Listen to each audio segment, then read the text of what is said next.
সেবাশ্রয় নিয়ে আরো বিপদ বাড়ল অভিষেক বন্দ্যোপাধ্যায়। সেবাশ্রয় ভুল চিকিৎসার শিকার মহিলাকে স্বাস্থ্য ভবনের ডাক।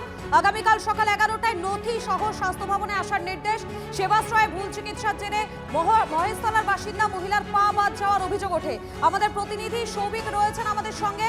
সৌভিক, এই মুহূর্তে তুমি ওই মহিলার বাড়িতে রয়েছেন, তারা কি বলছেন, তাদের কি অভিযোগ?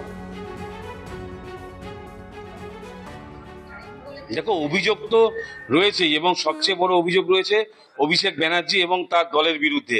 আমি তোমাকে আগেই মালতী বিশ্বাসের যে পাটা বাদ গেছে সেই পাটা আগে দেখাবো। তুমি দেখো যে একটা অঙ্গহানি কিরকম ভুল ট্রিটমেন্টের জন্য তার যে পা, সেই পাটা কিন্তু একেবারে হাঁটুর উপর থেকে বাদ চলে গেছে। একটা মানুষ পুরো পঙ্গু হয়ে গেছে। নির্দিষ্টভাবে যে অভিযোগ, সেই অভিযোগটা কি আমি সরাসরি আগে মালতী দেবীর কাছ থেকে জেনে নিচ্ছি। নির্দিষ্টভাবে কি অভিযোগ, এই পা বাদ যাওয়ার জন্য আপনি কাকে দায়ী করবেন? আমি সেবাশ্রয়ের মধ্যে দিয়ে এই পায়ের জন্য চিকিৎসা করাতে গিয়েছিলাম হসপিটালে। তাই আমার এই পা বাদ দেওয়ার জন্য আমি সেবাশ্রয়ের অভিষেক ব্যানার্জিকে দায়বদ্ধ করি। কারণ সে এই দায় বারবার এড়িয়ে গেছে। আমি তার পেশেন্ট, আমি তার রোগী, সে আমার কথা ভাবেনি।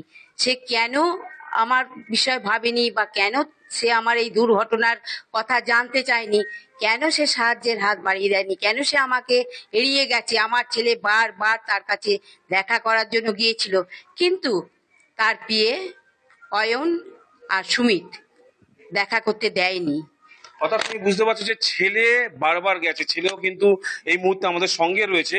আমি সরাসরি কথা বলে নেওয়ার চেষ্টা করব। আপনি তো গেছিলেন অভিষেক ব্যানার্জির কাছে দেখা করতে, সেই সময় কার সঙ্গে দেখা হয়েছিল এবং কারা দেখা করতে দেয়নি? আমি কালীঘাটে এমপি সাহেবের অফিসে আমি বারংবার গিয়েছি, ওনাদের খাতা চেক করলেও পাওয়া যাবে। আর আমার সৌভাগ্য, যতবারই আমি গেছি এমপি সাহেবকে আমি চোখে দেখতে পেয়েছি। এমপি সাহেব তার পাশের ঘরে বসে, নিজের ঘরে বসে চা খেতে খাচ্ছে বা বিভিন্ন কাজে ব্যস্ত, যা হোক কিছু। কিন্তু ওনার যে পিএ অয়নবাবু, তিনি আমাকে কোনো মতেই তার কাছে দেখা করতে দেয়নি। তিনি বারংবার আমাকে একই কথা বলেছেন, এ সামান্য বিষয়, আমরা দেখে নেবো, আমরা বুঝে নেবো। স্বাস্থ্য দপ্তর থেকে কি যোগাযোগ করলো? স্বাস্থ্য দপ্তর থেকে মিডিয়ার মাধ্যম থেকে খবর প্রচার হওয়ার পরই স্বাস্থ্যমন্ত্রী মিস্টার মুখোপাধ্যায় মহাশয় তিনি যোগাযোগ করেছিলেন, তার সাথে আমাদের কথা হয়েছে। তিনি আমাদের একটা বিষয় ওনাদেরকে জিজ্ঞাসা করো, এতগুলো দিন বাদে স্বাস্থ্য ভবনের ডাক পেয়েছেন, তারা কি আশার আলো দেখছেন এখন? একদমই তাই। দেখুন, এই যে এতদিন পরে স্বাস্থ্য ভবন থেকে আপনাদের ডাকা হলো, আপনারা কি আশার আলো দেখছেন এবং কি দাবি করছেন সরকারের কাছে একটু যদি জানান। সবচেয়ে প্রথম ধন্যবাদ দেবো মিডিয়া প্রত্যেকটা চ্যানেলকে। তার কারণ ঘটনা ঘটেছে আজকে বেশ কিছুদিন আগে, আমরা অন্ধকারে ছিলাম। তার কারণ আমরা গরিব মধ্যবিত্ত পরিবার, তো আমাদের সেরকম দেখানোর কেউ ছিল না। কিন্তু মিডিয়া আজকে সমস্ত চ্যানেল হাইলাইট করার পর সরকারের চক্ষু নজরে, সমস্ত বঙ্গবাসীর চক্ষু নজরে আজকে এই ঘটনা এসছে। এবং যে অপকর্ম হয়েছে, যে দুর্ঘটনা ঘটেছে মায়ের প্রতি, সেই ঘটনা দেখার পর স্বাস্থ্যমন্ত্রী আশ্বাস দিয়েছেন এবং তার কাছে আমরা যাব।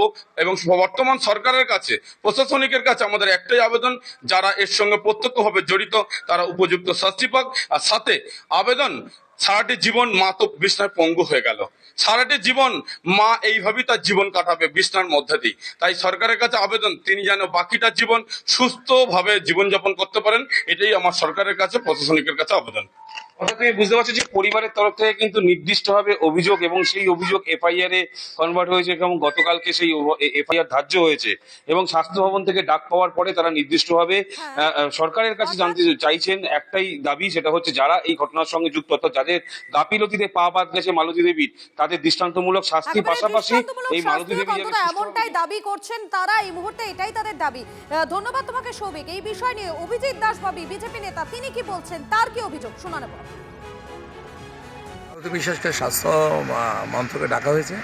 আমাদের মাননীয় স্বাস্থ্যমন্ত্রী উনি নিজে ডেকেছেন, নিজে ওনার সঙ্গে কথা বলেছেন এবং যেভাবে সেবাশ্রয় চিকিৎসা করতে গিয়ে উনি যেভাবে ওনার ডান পাটা কাটা হলো আর কি, উনি পঙ্গু হয়ে গেছেন, সেটা সম্পর্কে তদন্ত করা এবং আমাদের রাজ্য সরকার থেকে যেটুকুনি সাহায্য করার সেসব ব্যাপারটা উনি নিজে দায়িত্ব নিয়ে দেখবেন।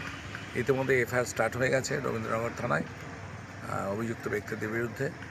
এবং আমাদের মাননীয় রাজ্য সরকার এবং মাননীয় স্বাস্থ্যমন্ত্রী বলে দিয়েছেন যে সেবাশ্রয় নিয়ে যে সমস্ত দুর্নীতি করেছে অভিষেক ব্যানার্জি এবং তার সহযোগীরা, সাগরেতরা, তো সে বিষয়ে যতদূর যাওয়া হবে অভিষেক ব্যানার্জি অবশ্যই জেলে যাওয়ার পথ নিশ্চিত করার জন্য সেবাশ্রয়ই যথেষ্ট।